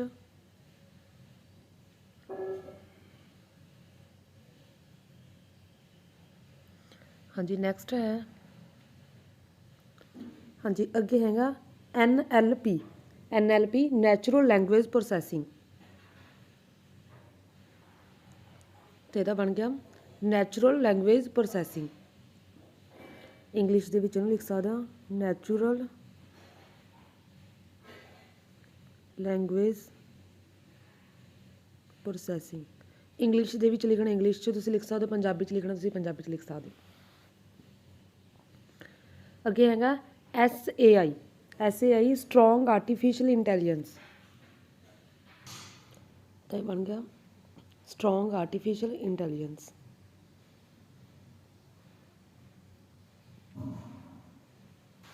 हाँ जी अगे है 6th चैप्टर तुहाडा। 6th चैप्टर के भी याद रखने जो गल्लां रीड करनियां ने एक बार, ठीक है, क्योंकि इन्हां विचों काफ़ी वैरी शॉर्ट क्वेश्चन तुहाडे कवर हो जाते हैं। हाँ जी फस्ट है, हाँ जी अगे हैगा डैश तो भाव सूचना नूं कंप्यूटर के पढ़नयोग ते संभालणयोग रूप दे विच बदलण दी प्रक्रिया। डैश तो भाव सूचना नूं कंप्यूटर के पढ़नयोग ते संभालणयोग रूप दे विच बदलण दी प्रक्रिया तो हैगी आ डिजिटाइजेशन, डिजिटाइजेशन, डिजिटाइजेशन, ठीक है, ईडी ऑप्शन। नैक्सट है सैकेंड डैश तो भाव इंटरनैट राही वस्तुओं नूं खरीदना जां बेचना। हाँ जी इंटरनैट राही आप वस्तुओं नूं खरीदते बेचते हैं तो उन्होंने आपां की कहने तो ये विचों जिहड़े कि आ जाऊगा E commerce, A option E commerce, ठीक है। अगे हैगा डैश नगदी रहत भुगतान का आसान तो तेज़ तरीका। हाँ जी किहड़ी चीज़ है जिस दे विच आपां नगद रहत भुगतान कर सकते तो बहुत ही आसान तरीका तो जिहड़े कि इहदे विच आ जाऊगा digital payment, digital payment D option. Next हैगा डै, हाँ जी अगे है डैश विच केवल विद्यक योग्यतावां दे दस्तावेज संस्थावां वल्लों डिजिटल माध्यम विच जारी किए जाते हैं तो यही स्टोर हो सकते हैं। तो उन्होंने आपां की कहने तो इहनूं कहने आ NAD, NAD, ठीक है, NAD की फुल फॉर्म हैगी आ, हाँ जी ये फुल फॉर्म हैगी नैशनल अकैडमिक डिपोजिटरी, ठीक है, नैशनल अकैडमिक डिपोजिटरी NAD ये विच स्टोर हो सकते हैं विद्यक योग्यतावां दे सर्टिफिकेट ते दस्तावेज, ठीक है, विद्यार्थी ते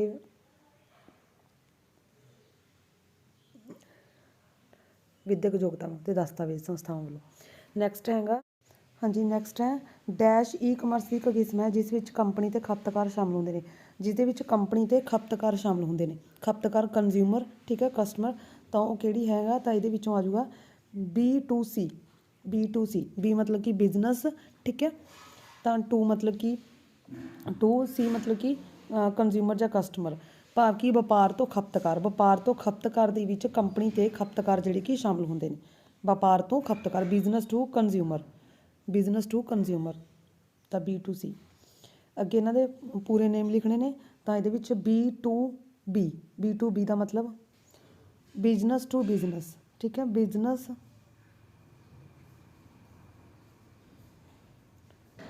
टू बिजनस, ਜਾਂ ਆਪਾਂ कह सकते हैं व्यापार तो व्यापार, पंजाबी दे विच व्यापार तो व्यापार, व्यापार तो व्यापार। अगे हैगा सैकेंड B2C, तो B2C तो ये तो अपने हुणी तुहानूं दस्सिया मैंने B2C बिजनस टू कस्टमर ਜਾਂ कंज्यूमर, ठीक है, बिजनस टू कंज्यूमर,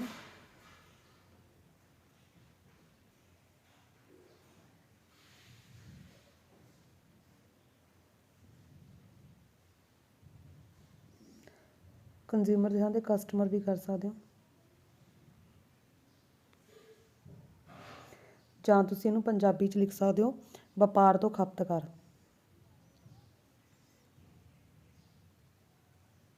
ਜਿਹੜੇ ਪੂਰੇ ਨਾਂ ਲਿਖਣੇ ਤੁਸੀਂ ਪੰਜਾਬੀ 'ਚ ਵੀ ਲਿਖ ਸਕਦੇ ਹੋ, ਇੰਗਲਿਸ਼ 'ਚ ਵੀ ਲਿਖ ਸਕਦੇ ਹੋ, ਤੁਹਾਡੇ 'ਤੇ ਡਿਪੈਂਡ ਕਰਦਾ। ਠੀਕ ਹੈ, ਵਪਾਰ ਤੋਂ ਖਪਤਕਾਰ, ਵਪਾਰ ਤੋਂ ਖਪਤਕਾਰ। ਹਾਂਜੀ, ਨੈਕਸਟ ਹੈਗਾ C2C।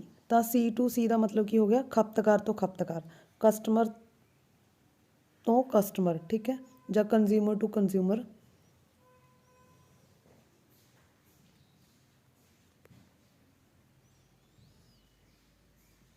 Customer to customer.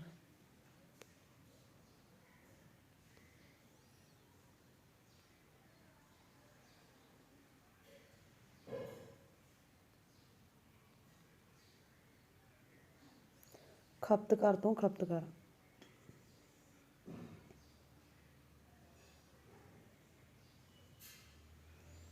ਹਾਂਜੀ, ਅੱਗੇ ਹੈ NAD। ਤਾਂ ਇਹਦੇ ਵਿੱਚ national academic ਡਿਪੋਜ਼ਿਟਰੀ।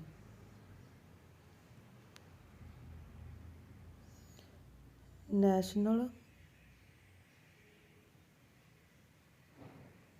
Academic ਡਿਪੋਜ਼ਿਟਰੀ।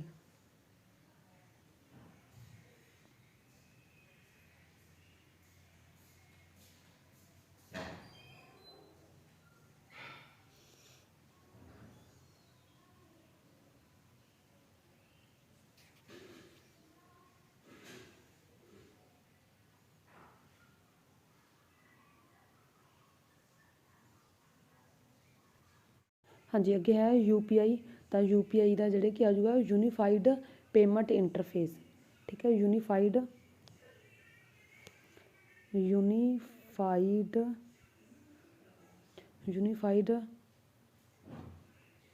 Payment interface.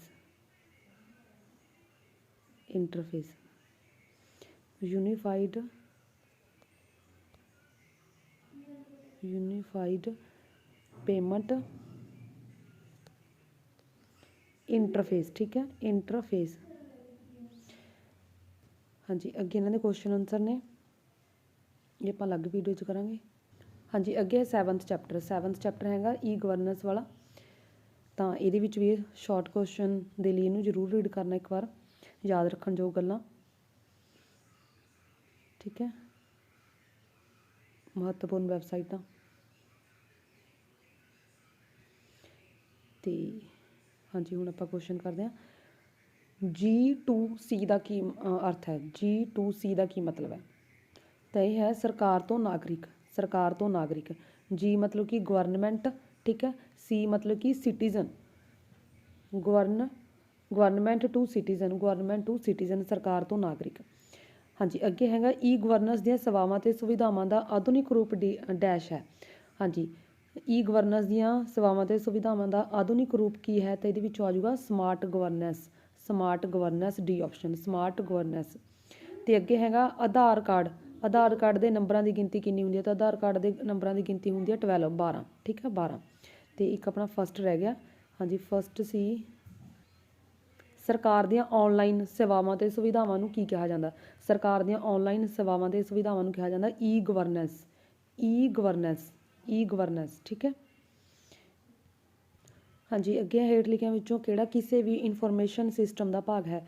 ਕਿਸੇ ਵੀ ਇਨਫੋਰਮੇਸ਼ਨ ਸਿਸਟਮ ਦਾ ਭਾਗ ਹੈ। ਤੇ ਇਹ ਸਾਰੀ ਨੇ ਡਾਟਾਬੇਸ ਤੇ ਪ੍ਰੋਸੀਜਰ, ਨੈਟਵਰਕ, ਹਾਰਡਵੇਅਰ ਤੇ ਸੌਫਟਵੇਅਰ ਦਾ ਆਨਸਰ ਆ ਜਾਊਗਾ ਇਹ ਸਾਰੇ ਹੀ। ਨੈਕਸਟ ਹੈ ਅੱਗੇ ਫਿਲਿੰਗ ਦਾ ਬਲੈਂਕਸ। E-ਗਵਰਨੈਂਸ ਦੀਆਂ ਸੇਵਾਵਾਂ ਤੇ ਸੁਵਿਧਾਵਾਂ ਨੂੰ ਡੈਸ਼ ਭਾਗਾਂ ਵਿੱਚ ਵੰਡਿਆ ਜਾਂਦਾ ਹੈ। ਤੇ ਇਹਦੇ ਵਿੱਚ ਆ ਜਾਊਗਾ 3। E-ਗਵਰਨੈਂਸ ਦੀਆਂ ਸੇਵਾਵਾਂ ਤੇ ਸੁਵਿਧਾਵਾਂ ਨੂੰ 3 ਭਾਗਾਂ ਵਿੱਚ ਵੰਡਿਆ ਜਾਂਦਾ ਹੈ। ਤੇ ਅੱਗੇ ਹੈਗਾ ਡੈਸ਼ ਭਾਰਤੀ ਨਾਗਰਿਕਾਂ ਨੂੰ ਵਿਲੱਖਣ ਪਹਿਚਾਣ ਦਿੰਦਾ ਹੈ। ਹਾਂਜੀ, ਭਾਰਤੀ ਨਾਗਰਿਕਾਂ ਨੂੰ ਵਿਲੱਖਣ ਪਹਿਚਾਣ ਕੌਣ ਦਿੰਦਾ? ਤਾਂ ਆਧਾਰ ਕਾਰਡ। ਠੀਕ ਹੈ, ਆਧਾਰ ਕਾਰਡ। ਨੈਕਸਟ ਹੈ ਪੰਜਾਬ ਵਿੱਚ ਪਿੰਡ ਪੱਧਰ ਤੇ E-ਗਵਰਨੈਂਸ ਸੇਵਾਵਾਂ ਡੈਸ਼ ਦੁਆਰਾ ਦਿੱਤੀਆਂ ਜਾਂਦੀਆਂ ਹਨ। ਤਾਂ ਪਿੰਡ ਪੱਧਰ ਤੇ E-ਗਵਰਨੈਂਸ ਸੇਵਾਵਾਂ ਕਿਹਨਾਂ ਦੁਆਰਾ ਦਿੱਤੀਆਂ ਜਾਂਦੀਆਂ ਨੇ? ਤਾਂ ਇਹਦੇ ਵਿੱਚ ਆ ਜਾਊਗਾ ਸੇਵਾ ਜਾਂ ਸੁਵਿਧਾ ਕੇਂਦਰ। ਜਾਂ ਤੁਸੀਂ ਲਿਖ ਸਕਦੇ ਹੋ ਸੁਵਿਧਾ ਕੇਂਦਰ।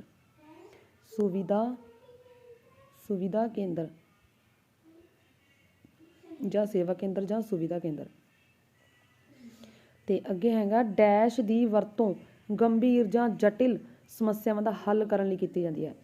ਡੈਸ਼ ਦੀ ਵਰਤੋਂ ਗੰਭੀਰ ਜਾਂ ਜਟਿਲ ਸਮੱਸਿਆਵਾਂ ਦਾ ਹੱਲ ਕਰਨ ਲਈ ਕੀਤੀ ਜਾਂਦੀ ਹੈ, ਤਾਂ ਉਹ ਆ ਜਾਊਗਾ ਐਕਸਪਰਟ ਸਿਸਟਮ। ਠੀਕ ਹੈ, expert system, expert system, expert system, ਇਹ ਆ ਜਾਊਗਾ 4th ਦਾ answer, expert system, expert system. ਅੱਗੇ ਹੈ ਸਮਾਰਟ ਕਾਰਡ ਡੈਸ਼ ਦੇ ਪ੍ਰਤੀਕ ਹਨ, ਤਾਂ ਸਮਾਰਟ ਕਾਰਡ ਕਿਸ ਦੇ ਪ੍ਰਤੀਕ ਨੇ, ਤਾਂ ਸਮਾਰਟ ਕਾਰਡ ਜਿਹੜੇ ਕਿ ਪ੍ਰਤੀਕ ਨੇ ਇਹਦੇ ਵਿੱਚ ਆ ਜਾਊਗਾ ਜਿਹੜੇ ਕਿ ਸਮਾਰਟ ਗਵਰਨੈਂਸ ਦੇ, ਸਮਾਰਟ ਗਵਰਨੈਂਸ, ਸਮਾਰਟ ਗਵਰਨੈਂਸ। ਠੀਕ ਹੈ, ਤੇ ਇਹਦੇ ਵਿੱਚ ਆ ਜਾਊਗਾ ਸਮਾਰਟ ਗਵਰਨੈਂਸ।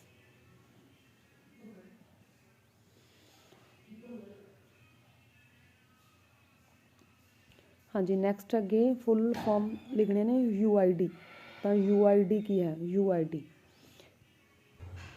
ਤੇ ਇਹਦੀ ਫੁੱਲ ਫਾਰਮ ਆ ਜੂਗੀ unique identification authority of India. ਠੀਕ ਹੈ, unique identification authority of India, UID, UIDA। ਠੀਕ ਹੈ, UID। ਅੱਗੇ ਹੈ G2G ਦਾ ਕੀ ਹੈ ਅਰਥ ਹੈ, ਤਾਂ ਇਹਦਾ G2G ਤਾਂ ਇਹ ਬਣ ਜੂਗਾ ਤਾਂ G2G ਗਵਰਨਮੈਂਟ ਟੂ ਗਵਰਨਮੈਂਟ। ਠੀਕ ਆ, ਗਵਰਨਮੈਂਟ ਟੂ ਗਵਰਨਮੈਂਟ, ਸਰਕਾਰ ਤੋਂ ਸਰਕਾਰ, ਸਰਕਾਰ ਤੋਂ ਸਰਕਾਰ। ਅੱਗੇ ਹੈ G2E ਤਾਂ G2E ਦਾ ਜਿਹੜੇ ਕੀ ਬਣ ਜੂਗਾ ਤਾਂ G2E government to EMPLOYE, government to EMPLOYE, ਸਰਕਾਰ ਤੋਂ ਕਰਮਚਾਰੀ, ਸਰਕਾਰ ਤੋਂ ਕਰਮਚਾਰੀ। ਨੈਕਸਟ ਹੈਗਾ MIS, ਤਾਂ MIS ਇਹਦਾ ਬਣ ਜੂਗਾ ਜਿਹੜੇ ਕਿ ਮੈਨੇਜਮੈਂਟ ਇਨਫੋਰਮੇਸ਼ਨ ਸਿਸਟਮ, ਤਾਂ ਮੈਨੇਜਮੈਂਟ ਇਨਫੋਰਮੇਸ਼ਨ ਸਿਸਟਮ। ਤੇ ਪੰਜਾਬੀ ਦੇ ਵਿੱਚ ਪ੍ਰਬੰਧਕੀ ਸੂਚਨਾ ਪ੍ਰਣਾਲੀ, ਪ੍ਰਬੰਧਕੀ ਸੂਚਨਾ ਪ੍ਰਣਾਲੀ। ਅੱਗੇ ਹੈਗਾ DSS, ਤਾਂ DSS ਦਾ ਜਿਹੜੇ ਕਿ ਅਰਥ ਕੀ ਹੈ, ਤਾਂ DSS ਤਾਂ ਇਹਦੀ ਫੁੱਲ ਫਾਰਮ ਆ ਜੂਗੀ ਡਿਸੀਜ਼ਨ ਸਪੋਰਟ ਸਿਸਟਮ, ਤੇ ਇਹਦੇ ਵਿੱਚ ਬਣ ਜੂਗਾ decision support system, decision support system. ਫੈਸਲਾ ਸਮਰਥਕ ਸੂਚਨਾ ਪ੍ਰਣਾਲੀ, ਫੈਸਲਾ ਸਮਰਥਕ ਸੂਚਨਾ ਪ੍ਰਣਾਲੀ। ਤੇ ਇਹਨੂੰ ਵੈਸੇ ਵੀ ਪੰਜਾਬੀ 'ਚ ਐਵੇਂ ਵੀ ਲਿਖ ਸਕਦੇ ਹੋ, ਡਿਸੀਜ਼ਨ ਸਪੋਰਟ ਸਿਸਟਮ। ਠੀਕ ਆ, ਪੰਜਾਬੀ ਦੇ ਵਿੱਚ ਜਿਵੇਂ ਕਿ ਡਿਸੀਜ਼ਨ ਸਪੋਰਟ ਸਿਸਟਮ ਐਵੇਂ ਵੀ ਲਿਖ ਸਕਦੇ ਹੋ। ਹਾਂਜੀ, ਨੈਕਸਟ ਚੈਪਟਰ ਨੰਬਰ 8, ਇਸ ਦੇ ਵਿੱਚੋਂ ਠੀਕ ਹੈ ਇਹ ਰੀਡ ਕਰ ਲੈਣਾ ਇੱਕ ਵਾਰ, ਯਾਦ ਰੱਖਣ ਯੋਗ ਗੱਲਾਂ। ਹਾਂਜੀ, ਹੁਣ ਆਪਾਂ ਅਭਿਆਸ ਦੇ ਕੁਐਸਚਨ ਕਰਦੇ ਹਾਂ। ਫਸਟ ਹੈ ਡੈਸ਼ ਟੂਲ ਫ੍ਰੀ ਹੈਂਡ ਨਾਲ ਡਰਾਇੰਗ ਨੂੰ ਸਿਲੈਕਟ ਕਰਨ ਦੀ ਆਗਿਆ ਦਿੰਦਾ ਹੈ। ਹਾਂਜੀ, ਕਿਹੜਾ ਟੂਲ ਫ੍ਰੀ ਹੈਂਡ ਡਰਾਇੰਗ ਨੂੰ ਸਿਲੈਕਟ ਕਰਨ ਦੀ ਆਗਿਆ ਦਿੰਦਾ, ਤਾਂ B ਆਪਸ਼ਨ। ਠੀਕ ਹੈ, ਤੇ ਅੱਗੇ ਹੈਗਾ Shift+C ਕਿਸ ਦੀ ਸ਼ਾਰਟਕਟ ਕੀ ਹੈ। ਹਾਂਜੀ, Shift+C ਕਿਸ ਦੀ ਸ਼ਾਰਟਕਟ ਕੀ ਹੈ, ਤਾਂ ਤਸਵੀਰ ਨੂੰ ਕ੍ਰੌਪ ਕਰਨਾ, ਤਸਵੀਰ ਨੂੰ ਕ੍ਰੌਪ ਕਰਨਾ, C ਤੋਂ ਕ੍ਰੌਪ। ਠੀਕ ਹੈ, ਤਸਵੀਰ ਨੂੰ ਕ੍ਰੌਪ ਕਰਨਾ, D ਆਪਸ਼ਨ। ਅੱਗੇ ਹੈਗਾ ਸਕੇਲ ਆਪਸ਼ਨ ਇਮੇਜ ਦਾ ਡੈਸ਼ ਬਦਲਣ ਲਈ ਕੀਤੀ ਜਾਂਦੀ ਹੈ। ਹਾਂਜੀ, ਸਕੇਲ ਆਪਸ਼ਨ ਇਮੇਜ ਦਾ ਡੈਸ਼ ਬਦਲਣ ਲਈ ਵਰਤੀ ਜਾਂਦੀ ਹੈ, ਤਾਂ ਸਕੇਲ ਆਪਸ਼ਨ ਨੂੰ ਆਪਾਂ ਸਾਈਜ਼, ਆਕਾਰ ਚੇਂਜ ਕਰਨ ਲਈ, ਸਕੇਲ ਆਪਸ਼ਨ ਆ ਜਿਹੜੇ ਕਿ ਆਕਾਰ ਚੇਂਜ ਕਰਨ ਲਈ ਹੈ।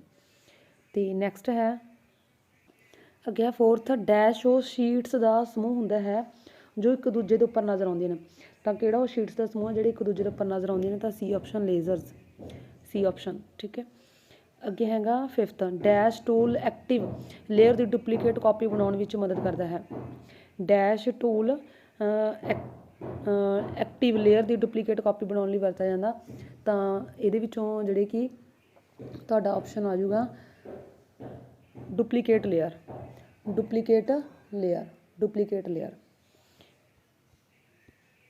ਅੱਗੇ ਹੈ ਹਾਂਜੀ ਫਿਲਿੰਗ ਦਾ ਬਲੈਂਕਸ, ਲੇਅਰ ਨੂੰ ਰੀਸਾਈਜ਼ ਕਰਨ ਲਈ ਡੈਸ਼ ਟੂਲ ਵਰਤਿਆ ਜਾਂਦਾ, ਤਾਂ ਇਹਦੇ ਵਿੱਚ ਆਊਗਾ ਸਕੇਲ।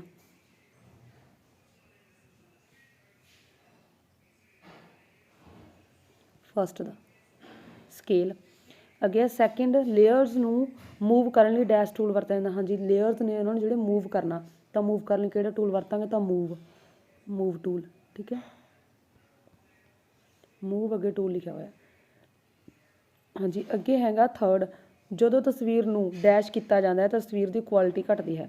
ਹਾਂਜੀ, ਜਦੋਂ ਆਪਾਂ ਕੀ ਕਰਦੇ ਤਾਂ ਤਸਵੀਰ ਦੀ ਜਿਹੜੀ ਕਿ ਕੁਆਲਿਟੀ ਘੱਟ ਜਾਂਦੀ ਆ, ਤਾਂ ਇਹਦੇ ਵਿੱਚ ਆ ਜਾਊਗਾ ਸਕੇਲਡ। ਜਦੋਂ ਆਪਾਂ ਤਸਵੀਰ ਨੂੰ ਸਕੇਲਡ ਕਰਦੇ ਹਾਂ ਤਾਂ ਇਹਦੀ ਕੁਆਲਿਟੀ ਘੱਟ ਜਾਂਦੀ ਹੈ, ਸਕੇਲਡ। ਠੀਕ ਹੈ, ਸਕੇਲਡ, ਜਦੋਂ ਆਪਾਂ ਤਸਵੀਰ ਨੂੰ ਸਕੇਲਡ ਕਰਦੇ ਹਾਂ ਤਾਂ ਇਹਦੀ ਕੁਆਲਿਟੀ ਘੱਟ ਜਾਂਦੀ ਹੈ, ਸਕੇਲਡ। ਅੱਗੇ ਆ ਫੋਰਥ, ਡੈਸ਼ ਇਮੇਜ ਵਿੰਡੋ ਦਾ ਮਹੱਤਵਪੂਰਨ ਹਿੱਸਾ ਹੈ ਜਿੱਥੇ ਤਸਵੀਰ ਦਿਖਾਈ ਦਿੰਦੀ ਹੈ। ਹਾਂਜੀ, ਮਹੱਤਵਪੂਰਨ ਹਿੱਸਾ ਕਿਹੜਾ, ਜਿੱਥੇ ਜਿਹੜੀ ਕਿ ਤਸਵੀਰ ਦਿਖਾਈ ਦਿੰਦੀ ਆ, ਤਾਂ ਇਹਦੇ ਵਿੱਚੋਂ ਆ ਜਾਊਗਾ ਕੈਨਵਸ। ਇੰਗਲਿਸ਼ 'ਚ ਫਿਲ ਕਰ ਸਕਦੇ ਹੋ ਕੈਨਵਸ ਜਾਂ ਪੰਜਾਬੀ 'ਚ। ਠੀਕ ਹੈ, ਕੈਨਵਸ, ਇਹ ਹੈ ਫੋਰਥ, ਕੈਨਵਸ। ਹਾਂਜੀ, ਅੱਗੇ ਸ਼ਾਰਟਕਟ ਕੀਜ਼ ਨੇ, ਸ਼ਾਰਟਕਟ ਕੀਜ਼। ਹਾਂਜੀ, ਅੱਗੇ ਸ਼ਾਰਟਕਟ ਕੀਜ਼ ਨੇ ਨਵੀਂ ਫਾਈਲ ਬਣਾਉਣ ਦੇ ਲਈ, ਕੋਈ ਵੀ ਨਵੀਂ ਫਾਈਲ ਬਣਾਉਣੀ ਹੈ ਤਾਂ ਇਹਦੇ ਲਈ Ctrl+N। ਠੀਕ ਹੈ, Ctrl+N। ਫਾਈਲ ਓਪਨ ਕਰਨ ਲਈ Ctrl+O for open, N for new. ਠੀਕ ਹੈ, ਡੁਪਲੀਕੇਟ ਇਮੇਜ ਤਿਆਰ ਕਰਨ ਲਈ ਤਾਂ Ctrl+D, duplicate, D for duplicate. ਅਤੇ ਇਮੇਜ ਪ੍ਰੋਪਰਟੀਜ਼ ਦੇਖਣ ਦੇ ਲਈ ਤਾਂ ਇਹਦੇ ਵਿੱਚ ਇਮੇਜ ਪ੍ਰੋਪਰਟੀਜ਼ ਦੇਖਣ ਦੇ ਲਈ ਪ੍ਰੈਸ ਐਂਟਰ। ਅਤੇ ਇਮੇਜ ਨੂੰ ਕਰੋਪ ਕਰਨ ਲਈ Shift+C, Shift+C ਹੈ ਜਿਹੜੀ ਕਿ ਇਮੇਜ ਨੂੰ ਕਰੋਪ ਕਰਨ ਲਈ, C ਫੋਰ ਕਰੋਪ। ਅਤੇ ਲੇਅਰਸ ਨੂੰ ਮਰਜ ਕਰਨ ਲਈ, ਲੇਅਰ ਨੇ ਜਿਹੜੀ ਕਿ ਉਹਨਾਂ ਨੂੰ ਮਰਜ ਕਰਨਾ, ਤਾਂ Ctrl+M, M ਫੋਰ ਮਰਜ।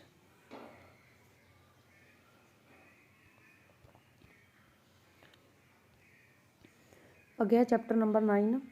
ਹਾਂਜੀ, 9th ਨੰਬਰ ਚੈਪਟਰ ਹੈ ਜਿਹੜਾ, ਇਸ ਦੇ ਵਿੱਚ ਯਾਦ ਰੱਖਣ ਯੋਗ ਗੱਲਾਂ। ਠੀਕ ਹੈ, ਯਾਦ ਰੱਖਣ ਯੋਗ ਗੱਲਾਂ ਰੀਡ ਕਰ ਲੈਣੀਆਂ ਨੇ ਇਹ।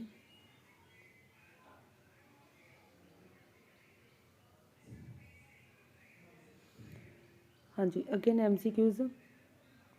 ਕੰਪਿਊਟਰ ਨੂੰ ਆਡੀਓ ਫਾਈਲਸ ਚਲਾਉਣ ਲਈ ਵੱਖੋ ਵੱਖਰੇ ਡੈਸ਼ ਦੀ ਜ਼ਰੂਰਤ ਹੁੰਦੀ ਹੈ।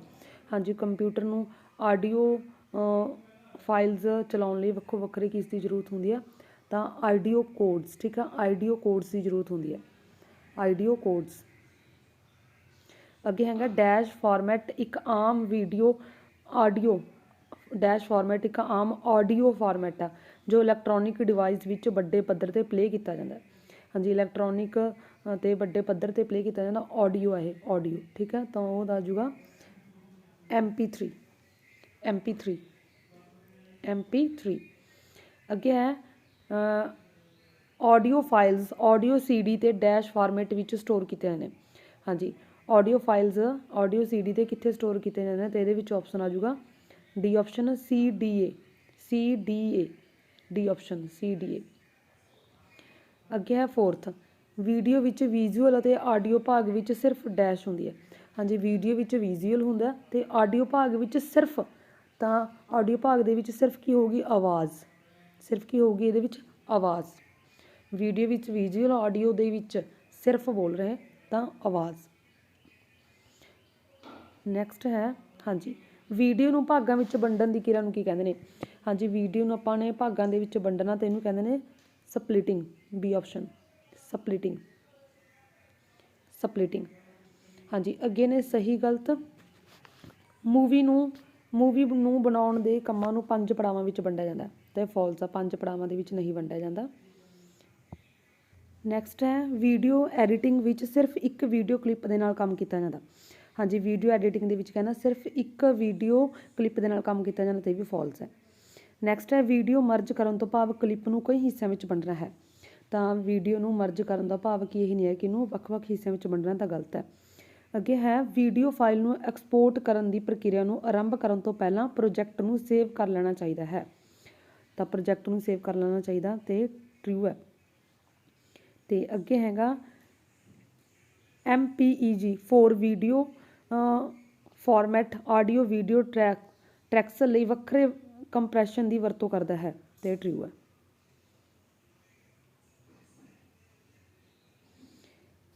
ਹਾਂਜੀ ਅੱਗੇ ਨੇ ਫੁੱਲ ਨੇਮ ਕਰਨੇ ਨੇ ਪੂਰੇ ਨਾ MP4 ਤਾਂ MP4 ਕੀ ਆ ਜਾਊਗਾ ਮੂਵਿੰਗ ਪਿਕਚਰ ਐਕਸਪਰਟ ਗਰੁੱਪ ਤਾਂ ਇਹਦੀ ਜਿਹੜੀ ਕਿ ਫੁੱਲ ਫਾਰਮ ਆ ਜੂਗੀ MP4 moving picture experts group. ਠੀਕ ਹੈ ਮੂਵਿੰਗ ਪਿਕਚਰ ਐਕਸਪਰਟਸ ਗਰੁੱਪ। ਅੱਗੇ ਹੈਗਾ ਸੈਕਿੰਡ WMV ਤੇ ਇਹਦਾ ਆ ਜਾਊਗਾ Windows media video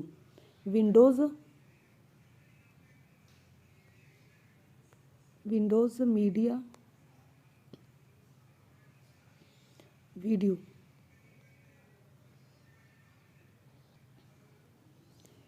Windows media video.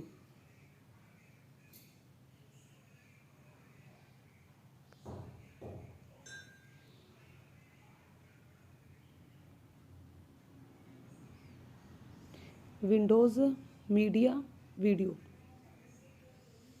ਹਾਂਜੀ ਅੱਗੇ ਹੈ AVI audio video interleaved.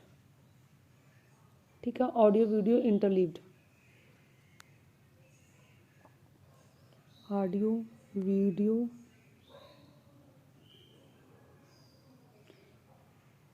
Interleaved.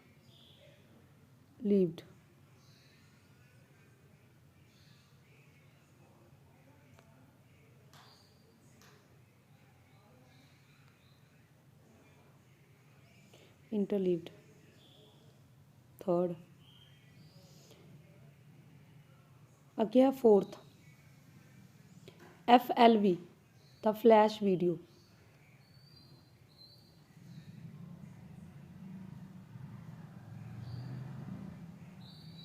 Flash video.